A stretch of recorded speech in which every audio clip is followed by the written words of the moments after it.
दोस्तों 2024 का लोकसभा चुनाव जो है आज अपने आखिरी चरण पर पहुंच गया है। और जब चुनाव आखिरी चरण पर पहुंच चुका है, जो बीते 6 चरणों में भारतीय जनता पार्टी का रंग नहीं देखने को मिला, वो आखिरी चरण में देखने को मिल रहा है, जहां जगह जगह धांधली की खबरें सामने आ रही हैं और जगह जगह मुस्लिम वोटरों को धमकाया जा रहा है कि आप वोट नहीं डाल सकते हैं।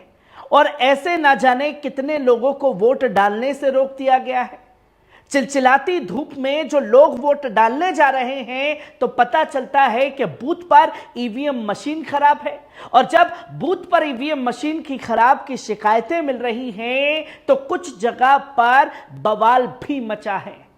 जहां गोदी मीडिया की बात की जाए तो ऐसा लगता है कि बंगाल इस देश का हिस्सा ही नहीं है। जिस तरीके से बंगाल की खबरों को दिखाता हुआ गोदी मीडिया नजर आ रहा है, और जब गोदी मीडिया बंगाल की खबरों को दिखा रहा है तो बंगाल से ही खबर सामने आती है कि ईवीएम के खिलाफ जबरदस्त बिगुल जो है वो फूंका गया। जहां ईवीएम खराब हुई तो जनता ने ईवीएम को ही तालाब में फेंकने का काम कर दिया है। दोस्तों, बंगाल में शनिवार को लोकसभा चुनाव के 7वें आखिरी चरण में मतदान में फिर जगह जगह से छिटपुट हिंसा की खबरें सामने आ गई। इसी क्रम में दक्षिण 24 परगना जिले के जयनगर लोकसभा क्षेत्र कुलतल्ली इलाके के एक घटना सामने आई, जहां ये आरोप है कि यहां एक पोलिंग बूथ पर सुबह मतदान शुरू होने के बाद सत्तारूढ़ तृणमूल कांग्रेस समर्थित बदमाशों ने स्थानीय लोगों को वोट डालने से रोका। इसके विरोध में स्थानीय लोगों ने मतदान शुरू होने के 20 मिनट के भीतर ही ईवीएम और वीवीपैट मशीन को तालाब में फेंक दिया।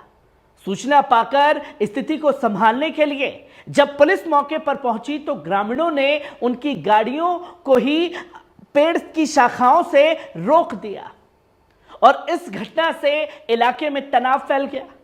यह घटना कुलतल्ली के मेरीगंज के बूथ नंबर 40 और 41 की बताई जा रही है।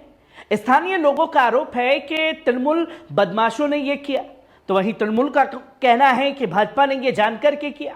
तो तृणमूल कांग्रेस ने आरोपों को खारिज कर दिया। वहीं सेक्टर अधिकारी द्वारा एफआईआर दर्ज करने की बात कही गई है।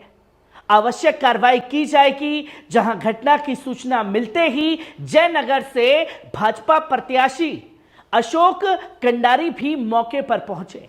आयोग ने प्रतिनिधि भी पहुंचे, उन्होंने जांच शुरू कर दी और आयोग इस बात की जांच कर रहा है कि इस घटना को आखिरकार किसने अंजाम दिया है। घटना के बाद ईवीएम से बूथ पर दोबारा वोटिंग मशीन शुरू कराई गई, नई ईवीएम मशीन मंगाई गई। इधर तालाब में ईवीएम फेंकने की घटना पंचायत चुनाव में हिंसा की याद दिला गई। जहां पिछले साल राज्य में पंचायत चुनाव के दौरान कुछ जगहों पर भारतीय जनता पार्टी के गुंडों ने मतपेटी को पानी में फेंक दिया था।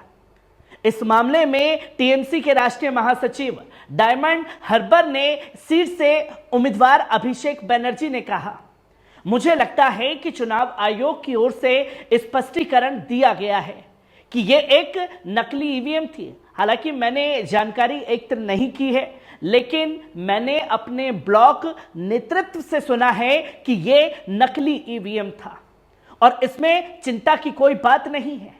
कुल मिलाकर मतदान शांतिपूर्ण हो रहा है। पश्चिम बंगाल के लोगों से अपील करता हूं कि आज आपका समय इस जन विरोधी सरकार को करारा जवाब देने का है। जहां जवाब देने की बात कही जा रही है तो वहीं सवाल खड़े हो रहे हैं कि आखिरकार किस तरीके से साम दाम दंड भेद का इस्तेमाल किया जा रहा है और जगह जगह जानबूझ करके माहौल भारतीय जनता पार्टी के गुंडों द्वारा किया जा रहा है।